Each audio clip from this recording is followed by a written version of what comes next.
everyone, welcome back to Sunday Live Show, and thank you so much guys for tuning in. What a beautiful motivation to young people from Queen KaMayisela Zulu buhlelwe isikole Ohlange High School. Yesterday bekugujwa usuku lokuzalwa kwesile sibusayo uMisizulu, so kube intokozo ke kuNdlunkulu kuhlanganyela nezingane zesikole aziphe iziyalo. Mama uNdlunkulu ucula iculo elithi noma ungayivala noma ungayivula kulele kuwe, wabese khuthaza abafundi ngokubaleka kokuziphatha nangokucabangela ikusasa labo. Please check the full video and do leave your comment below. Bye. From next year.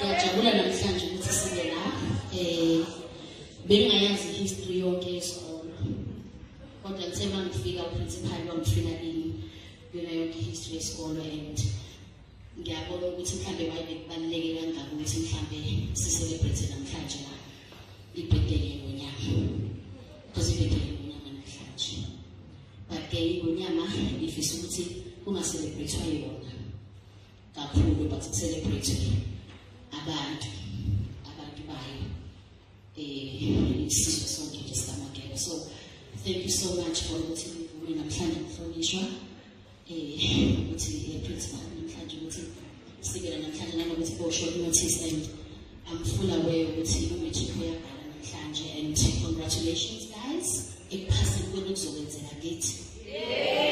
So siyabonga because bonke kuqala esikoleni bonke kuqala esikoleni akukho vele kuzenzakalele nje.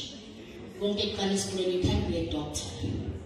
Fanele uqale ufunde kumele uphase umetric iqala bese ukhanye uhambe doctor, because i-background yakho onayo uyingane ayizange ize yenziwe wena. Abazali bakho abenza ukuthi ube ne-background yokunayo right now, but wena une-chance today yokushintsha that background, yokukhatha to a generational curse. Uphasa kwakho matric, imfundo yakho is actually the only weapon onayo yokuthi ukhathe leyanqaphelo leya. Mhlawumbe wena uphule ngayo uyikhatha ngokuthi ufunde akusenzakaleli, uyikhatha ukuthi basesikoleni ufunde bese uyayikhatha bese udecide ukuthi wena ufuna that's why ngithi noma ungayivula noma ungayivala lele kuwena ekwenzela wena awenzeli ngakho awenzeli babo bakho bona yabindi babayenza bayiqeda, because what into abakunikeze yona ukuthi uphile nayo impilo yakho yonke ukuzothola thola uzobe ngikuthole, but basebenza so hard ukuthi wena empilweni yakho ukwazi ukuthi uhambe esikoleni uhlile. Abanye bengakwenzi bona bengakwenzi mhlawumbe, but iyadela into uyichaza ukuthi osukwenza esikoleni usungadelela uthisha. I mean sonke esikoleni sonke sizoqeda esikoleni, and most uyabheka umuntu oqeda esikoleni, mina ngikhuluma from experience, abantu bengibazi esikoleni engikhona nabo ukuthi ubani uqeda esikoleni uyaziwa ubani ukuthi ayakathika lona layo yena esikoleni today uthi nomdlule ungaqoqi uma ngakuthi uyelo yakho. That's why kuthiwa ukuhlakanipha yaphela. So ukuba into ephezulu esikoleni ukuba ukuthi wena clever esikoleni, wena yilonto uthisha ukuthi mayikhuluma kube wena umuntu othi yazi ukuthi masekhuluma uthini, hayi uthisha naye yasaba nasendleleni masekuqothele sebewuthisha sebodwa kodwa umdlule endleleni because usahlala phela usawudlela. So akusebenzi ukuthi njengoba baphambi kwethu besifundisa bangenza okunye umngcono mhlawumbe, but bayasifundisa because ayisebenzi indlela asazi ukuthi thina sesikoleni. That's why indlela ibuzokuba phambili as much as mhlawumbe singayibona ukuthi sihlakaniphe kangakanani akukho ayisenakukho sonke sibe esikoleni akukho uhlakaniphe osubonakho mosana kule age, because uhlakaniphe uzokubona masofika e-university that's what you're gonna meet people. Uzohlangana nabantu Ngihlangana nabantu ongeke ba-exist. Ngihlangana nezinto ongeke zikhona emhlabeni. So ukulalela today kuyasiza. So ngiyacela ukuthi sisebenzisane nabothisha siphaseni, siphumele esikoleni, siye out there, sishintshe impilo zethu. Nibe bahle girls. Nibe bahle. Uyiqhenye intombazane.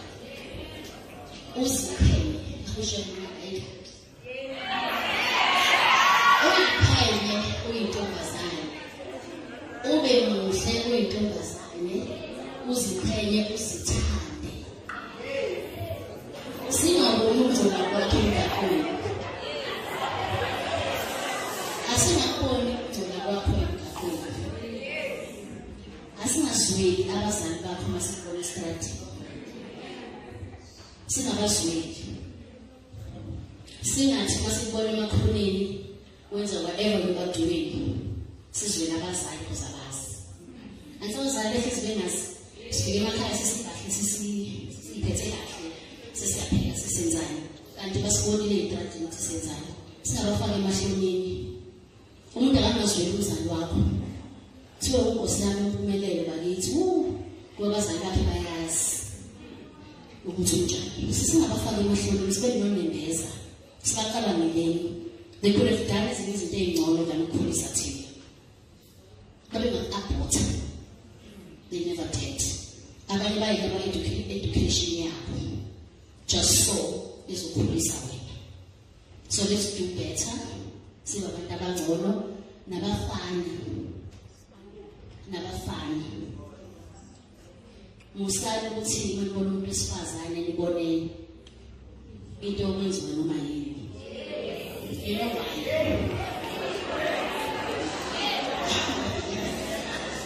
Because you know why ubaba wakhe ngekho right now when ningane mfana. It's because naye wakuthole kule age. Naye wayengazi ukuthi wenzani. Naye wayethola umuntu wesifazane nje peer pressure yameka ukuthi awukamenzi lutho uyabayisa. Asho kanjalo. Awukamenzi lutho hayi uyabayisa ekho uyiba. Naye wathatha ke walala naye. Kwamithwa wena. Kwaphuma wena. Uyilo product leyo. So, ukubona umuntu wesifazane ucabange nawe ukuthi uyibhali ngokungamthinti. Still uzokhulisa into efana nawe. So let's do better. Siyabantu besilisa. Lekhayo nayo yokuthi ubaba ngekho in your life. How about ushintshe wena kwezakhe ingane? Akuve kumnandi ukukhuluma ubaba. Akuve kumnandi umuntu wesifazane ukukhuliswa ubaba. Mina ngicela usisho mina because umkhosi kaWami until the last day. Akuve kumnandi ewukhuliswa ngayena. But was I correct some mistakes about working through us. So musukona umuntu wesifazane umbone into yokwenza noma yini. Because ngikhulisa izinto ezingekho, nenza izinto ezingekho. And abantu besifazane nani usanukhohliswa into engekho. Girls. Angiseba hle khohliswa nje umfana lona yibona.